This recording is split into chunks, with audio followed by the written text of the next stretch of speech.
Hi guys, எல்லோரும் எப்படி இருக்கீங்க? வாங்க அவரைக்காய் தொக்கு செய்யலாம். நீங்கள் அவரைக்காய் பொரியல் செஞ்சுருப்பீங்க, அவரைக்காயில் குழம்பு வச்சுருக்கீங்க. தொக்கு செய்யலாமா? புதுசாக இருக்கும், நல்லா டேஸ்ட்டாக, நல்லா சூப்பராக இருக்குங்க. வாங்க செய்யலாம். அவரைக்காவை நல்லா க்ளீன் பண்ணிக்கோங்க, நல்லா பொடி பொடியாக கட் பண்ணிக்கோங்க.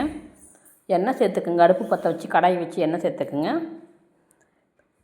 வெங்காயம் சேர்த்துக்கலாம். கொஞ்சம் பெரிய பெரிய வெங்காயமாக கட் பண்ணிக்கோங்க. நான் 1/4 கிலோ அவரைக்காய் தான் எடுத்துருக்கேன், அதுக்கு தகுந்த மாதிரி தான் வெங்காயம் சேர்த்துருக்கேன். சின்ன வெங்காயம் வந்தால் ஒரு 4 வெங்காயம் பெருசு பெருசாக கட் பண்ணிக்கோங்க. ஒரு 4 பல் பூண்டு, இஞ்சி, தக்காளி ஒரு 2 தக்காளி, எல்லாத்தையும் இந்தமாரி நல்லா வதக்கி எடுத்துக்கலாங்க.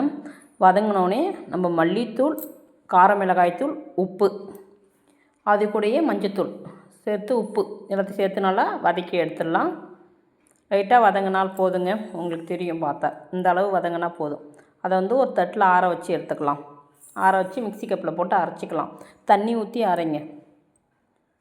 இப்போ அதே பாத்திரத்தில் நம்ம எண்ணெய் சேர்த்துக்கலாம். இந்த மசாலாலாம் எதுக்கு வேஸ்ட்டாக தானே போகும், அதுக்காக சீரகமும் பெருஞ்சீரகமும் சேர்த்துக்குங்க. அது நல்லா பொரிஞ்சு வந்தோடனே இப்போ நம்ம அவரைக்காவை நல்லா பொடி பொடியாக கட் பண்ணி வச்சுருக்கோம். அவரைக்காவை அதில் சேர்த்து நல்லா மிக்ஸ் பண்ணிவிடுங்க. அந்த எண்ணெயிலே நல்லா வதங்கட்டுங்க. அது வதங்கிறதுக்குள்ளே இந்த மசாலாவை நம்ம அரைச்சிட்டு வந்துடலாம். தண்ணி ஊற்றி அரைங்க, நல்லா மழை அரைச்சி எடுத்துக்கோங்க. மசாலா ரெடி ஆயிடுச்சு. இந்த அவரைக்காவை நல்லா வதக்கியாச்சு, அதிலே மிக்ஸ் பண்ணிவிடுங்க. மிக்ஸ் பண்ணி நல்லா கலந்து விடுங்க. நல்லா கலந்து விட்டுட்டு அந்த பாத்திரத்தில் தண்ணி கொஞ்சம் அலசி அதில் ஊற்றிக்கலாம். இது சப்பாத்தி, தோசை, இட்லி, சாதம் எல்லாத்துக்குமே சூப்பராக இருக்குங்க. நீங்களும் செஞ்சு சாப்பிட்டு பாருங்கள். அவரைக்காய் தொக்கு செம்ம டேஸ்ட்டாக இருக்கும். உப்பு வாயில் வச்சு பாருங்கள். உப்பு தேவையான அளவு உப்பு போட்டுக்குங்க. இது நல்லா கொதித்து வந்தோடனே உங்களுக்கு கலர் சேஞ்ச் ஆகும். நல்லா கலந்துக்கிட்டே இருங்க. நீங்களும் மறந்துடாமல் ட்ரை பண்ணுங்கள், செஞ்சு பாருங்கள். அவ்வளோதான், நல்லா வதங்கிடுச்சு. இந்தமாரி நல்லா கலந்துக்கிட்டே இருங்க. எண்ணெய் மேலே பிரிஞ்சு வரும், அடி உட்காராமல் கிண்டிக்கிட்டே இருங்க. நம்ம கருவேப்பிலை, கொத்தமல்லி நல்லா பொடி பண்ணி வச்சு அதையும் சேர்த்துக்குங்க. உங்களுக்கு கொஞ்சம் நார்மலாக இப்போ தொட்டுட்டு சாப்பிட்ற மாதிரி இருந்தால் நீங்கள் உங்களுக்கு தகுந்த மாதிரி எடுத்துக்கலாம். அவ்வளோதான். இப்போ நான் அதை ஒரு பவுலில் மாற்றிக்கிறேன்.